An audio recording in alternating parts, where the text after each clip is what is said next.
I never thought my life could feel so complete until I met Jack.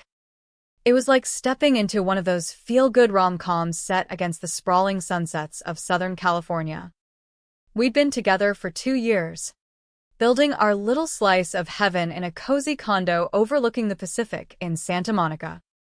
Jack was the total package, tall, with that rugged charm that turned heads, deep brown eyes that lit up when he smiled, and a sharp mind that had him climbing the ranks at a top investment firm downtown.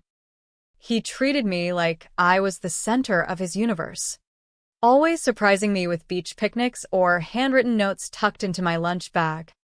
And now, with our wedding just months away, our place was a whirlwind of excitement, fabric swatches for the bridesmaid dresses scattered on the coffee table, venue photos pinned to a corkboard, and a spreadsheet Jack had meticulously put together for our budget. That morning, as the ocean breeze filtered through our open windows, I flipped through bridal magazines while sipping the fresh coffee he'd brewed before heading to work. What do you think? Traditional roses or something wilder, like desert succulents to nod to our Western roots? I asked, holding up options. We were lounging on the balcony, the salty air mixing with the scent of his cologne. Jack glanced up from his laptop, where he was crunching numbers, and grinned that easy grin of his. Whatever lights you up, Emily. This day's all about you walking down that aisle with that smile I love. I'm just along for the ride. My heart skipped, like it always did. He was selfless like that, always putting me first. Our life together was clicking into place. Perfect job for him. Supportive friends for us. And a future that shimmered like the California coastline at dawn. But there was one shadow in our sunny picture, his family. From the start, Jack had kept them at arm's length, a topic he shut down with a polite but firm wall. On our fourth date, over tacos at a food truck in Venice Beach, I'd casually asked, "So, tell me about your folks, what are they like?" His laugh had faltered, just for a second, before he shrugged it off. "It's a messy chapter, Eminencia. They're old-school types from out in the desert, real controlling. Wanted me to stick around and run the family ranch, but I had bigger dreams in finance. We clashed hard, and they basically cut ties when I left for the city." I remember squeezing his hand across the sticky table, feeling a pang for him. "That's rough, Jack. I'm sorry you went through that." He squeezed back, his eyes softening. "Ancient history now. My life's golden since you came along. And that was that." I didn't push. I figured it was his pain to carry, and I wanted to be his safe harbor. As wedding plans ramped up, though, that closed door started creaking open. My mom, ever the organizer, called from her place in San Diego. "Honey, I need addresses for Jack's side, parents, aunts, whoever. Invites go out soon." My stomach twisted. "They won't be there, Mom. It's complicated." She paused, then pressed gently. "Emily, a wedding's about blending families. Even if there's bad blood, maybe this heals it." I mumbled through an explanation, but it felt off, like I was defending a ghost. That night, as Jack grilled salmon on our balcony grill, I wrapped my arms around him from behind. "Hey, my mom asked about inviting your parents." He froze, spatula mid-flip, then turned with a look I'd never seen, stone cold, like the desert night. "No way, Eminencia. I've told you, they're out of my life. End of story." His voice was edged, not yelling, but sharp enough to cut. I pushed back gently. "But Jack, weddings are about family.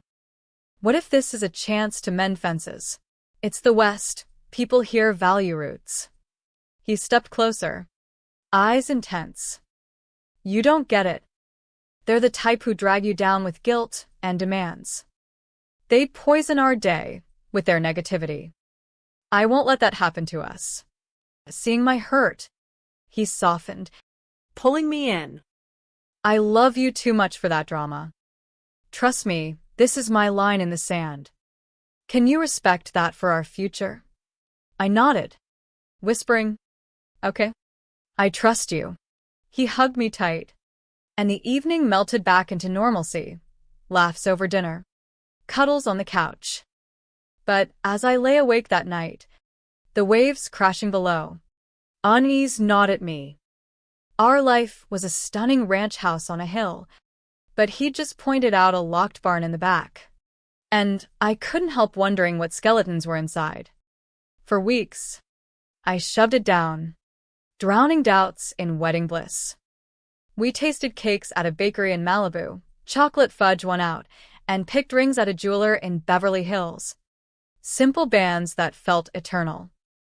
Jack was back to his loving self. The chill from that night forgotten. Or so I thought. The crack appeared on a stormy afternoon when I was prepping a surprise slideshow for the reception. My mom had sent boxes of my old photos, me as a gap-toothed kid in pigtails, high school grad in cap and gown, family trips to Joshua Tree.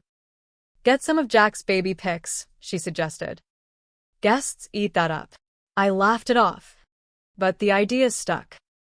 Asking him directly? No. That barn was padlocked. But I remembered a dusty box in his closet labeled college junk. Heart racing with guilty curiosity. I dragged it down. Dust motes danced in the light as I rifled through. Faded UCLA sweatshirts. Notebooks crammed with finance notes. At the bottom, a leather-bound photo album. My pulse quickened. This was gold for the slideshow. Flipping it open, early pages showed college Jack, partying with buddies, diploma in hand. Sweet nostalgia. Then, a family shot stopped me cold. Teenage Jack, arms around an older couple in a sunny desert backyard, all beaming. The man, his dad, radiated pride, clapping Jack's shoulder. The woman, mom, hugged him close, eyes sparkling. No control, no bitterness, just pure family joy. It clashed with everything he'd said.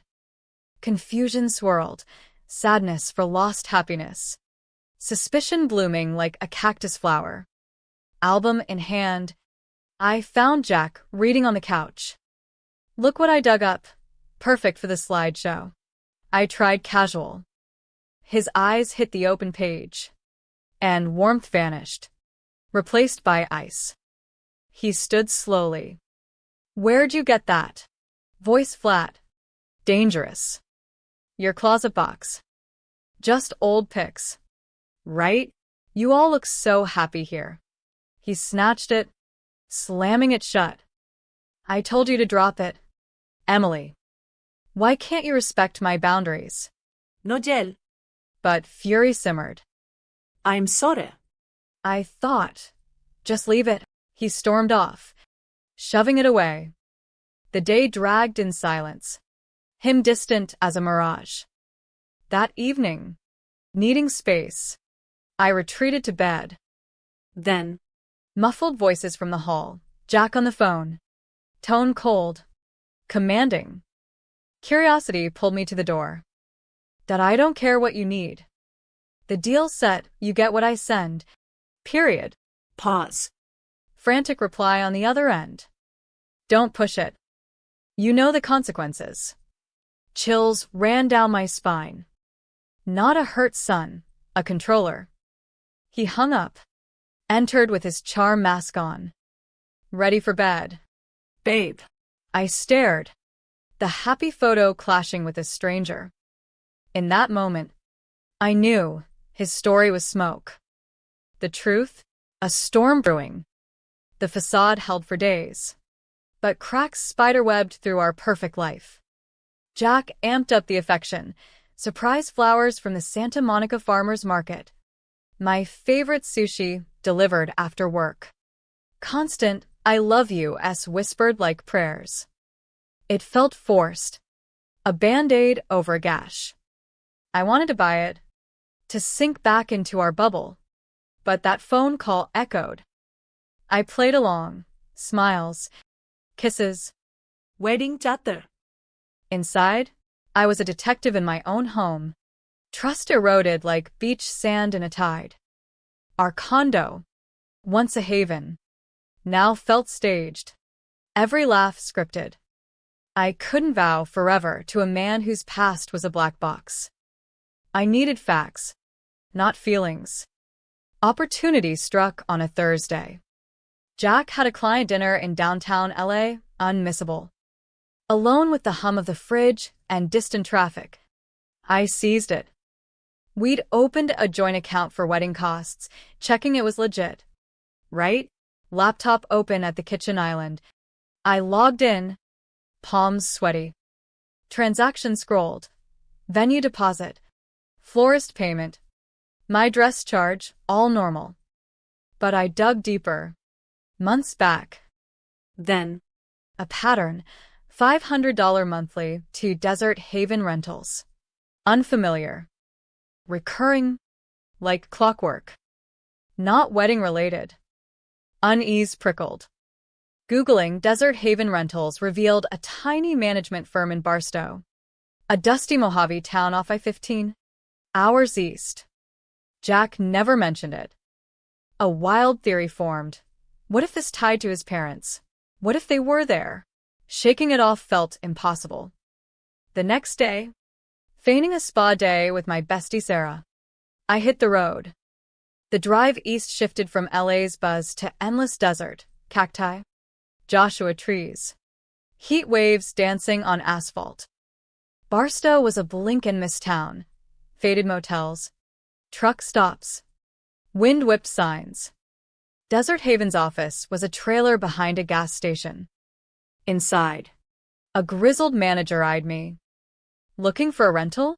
Actually, info on a property, monthly payment from Jack Harlan. He checked records.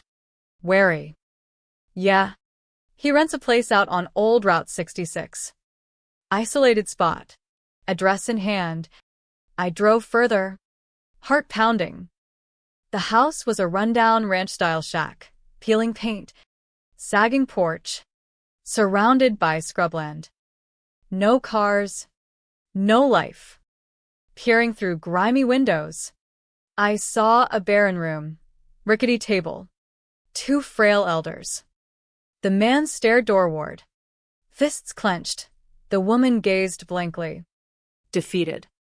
Worn clothes hung on thin frames. Not disowners, victims. Nausea hit. This was Jack's secret. Neglect. Isolation. Anger surged, protective fire for them. Betrayal for him. I knocked. Breath shallow. Shuffles inside. Locks clicking. The door cracked. Chain taut. Faded eyes peered, the man. I'm Emily. Looking for Robert and Margaret Harlan.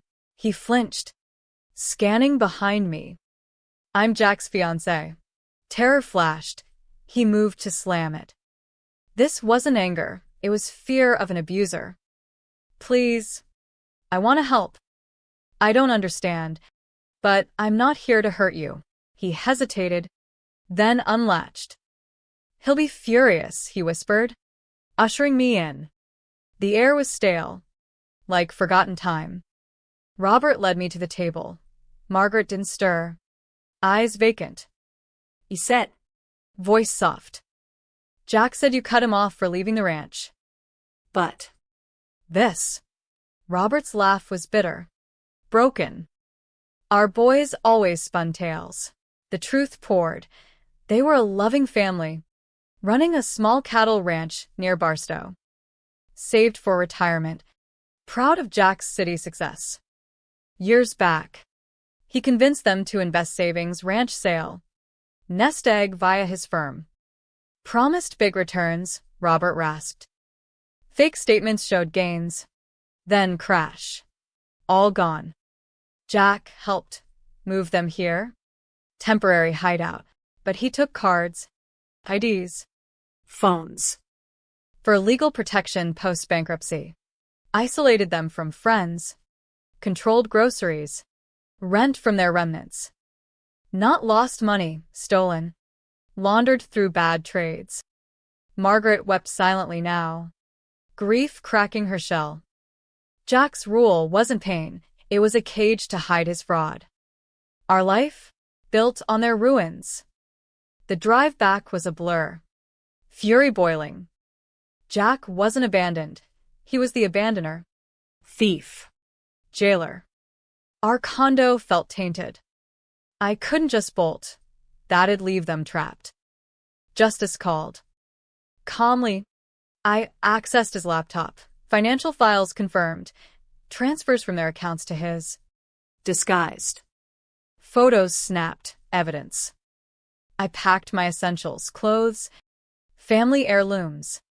Pre-Jack life. Then. Calls. Barstow PD for elder abuse/financial exploitation. California's Adult Protective Services, APS, for welfare check. Both promised immediate action. APS could investigate isolation. Fraud. PD handle crimes under penal code sections for theft. Abuse. Sirens wailed in my mind as Jack arrived. Takeout in hand. How was the spa? Babe. Charm on. I faced him. Cold. I didn't go. Drove to Barstow. Met your parents. Mask shattered. Rage contorted. You what? They're confused. Stay out. I showed photos. They told me everything. The theft. The cage. He lunged verbally, denying. But distant sirens grew real. Response teams en route there. Panic hit him. What did you do? Called authorities. They're free now. His face crumpled, cornered. I slipped off the ring. Set it down. It's over. Suitcase in hand. I left. Air fresh with freedom. But as I drove to my mom's, a humane twist nagged. Maybe redemption? The lesson, family's fragile. Honesty heals. Yet for now, justice rolled. In the aftermath, chaos reigned.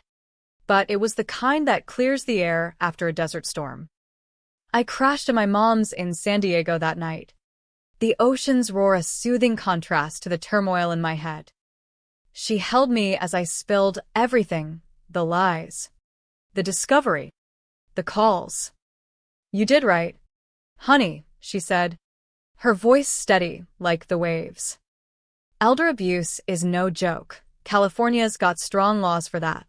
I nodded. But doubt crept in. Jack's face as I left, panic. Yes. But also a flicker of regret? Or was that wishful thinking? My phone buzzed nonstop. His text pleading. Ink. Let's talk. It's not what you think. I ignored them, focusing on next steps. APS confirmed they'd visited. Robert and Margaret were safe. Temporarily placed in a senior care facility in Victorville while investigations kicked off. PD had questions for me, statements, evidence upload. It felt empowering, like reclaiming control. Jack showed up at Mom's the next day, looking wrecked, disheveled hair, red eyes. Please, hear me out, he begged from the porch. Against better judgment, I stepped out, arms crossed. 5 minutes.